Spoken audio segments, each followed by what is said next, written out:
यात्रियों का विवरण। ठीक है, विदेशी यात्री जो प्राचीन समय में हमारे भारत में आए, तो इसका वर्गीकरण 3 भागों में किया गया है।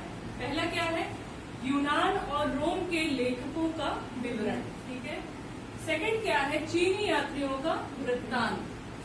थर्ड है अरब यात्रियों का वृत्तांत। तो सबसे पहले हम लोग क्या पढ़ेंगे, यूनान और रोम के लेखकों का विवरण। इसको हम डिटेल पढ़ेंगे, इसका नोट्स बनाइए। फर्स्ट है हेरोडोटस। जो यूनान और रोम के लेखक में इसको शामिल किया गया है। ठीक है, तो हेरोडोटस के बारे में अगर हम पढ़ें, इसे इतिहास का पिता कहा जाता है। अगर ये प्रीलिम्स में क्वेश्चन पूछ ले कि इतिहास का पिता कौन है, तो क्या टिक करोगे, हेरोडोटस। हेरोडोटस ने एक पुस्तक लिखी थी जिसका नाम है हिस्टोरिका। ठीक है, तो हिस्टोरिका जो बुक थी उसमें किस चीज का वर्णन किया गया है, बताइए। 5वीं शताब्दी के भारत फारस यानी उसके बारे में हिस्टोरिका नामक बुक में वर्णन किया गया है, जिसकी रचना किसने की है, हेरोडोटस ने की है। और हेरोडोटस को क्या कहते हैं, इतिहास का पिता। क्लियर हुआ सबको। नेक्स्ट है प्लिनी। तो जब लेखकों का विवरण दिया है, तो प्लिनी क्या है, लेखक है।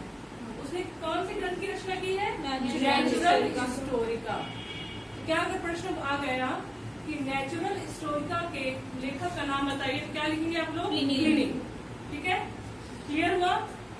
नेक्स्ट है टेसियस। अब टेसियस क्या है, यह ईरान का राजवैद्य था। मतलब ईरान में जो शासन काल जिस भी राजा का चल रहा था, उसके राज दरबार का राजवैद्य था। क्लियर हुआ। फिर है टॉलमी। तो टॉलमी ने किसकी रचना की थी, भूगोल नामक ग्रंथ की रचना किसने की थी, टॉलमी ने की थी। क्लियर हुआ। आंसर कर लेंगे आप लोग। उसके बाद आइए मेगास्थनीज। ये हम लोग क्या पढ़ रहे हैं, यूनान और रोम के लेखकों का विवरण पढ़ रहे हैं। तो मेगास्थनीज किसमें आया, यूनान और रोम के अंतर्गत आया। तो मेगास्थनीज के बारे में समझिए। यह सेल्यूकस निकेटर का राजदूत था, जो चंद्रगुप्त मौर्य के दरबार में आया था। मतलब सेल्यूकस निकेटर जो एक राजा था, उसने अपने राजदूत को कहाँ भेजा, चंद्रगुप्त मौर्य के दरबार में भेजा था। इसने कौन से ग्रंथ की रचना की है, इंडिका। इसने इंडिका नामक ग्रंथ की रचना की थी।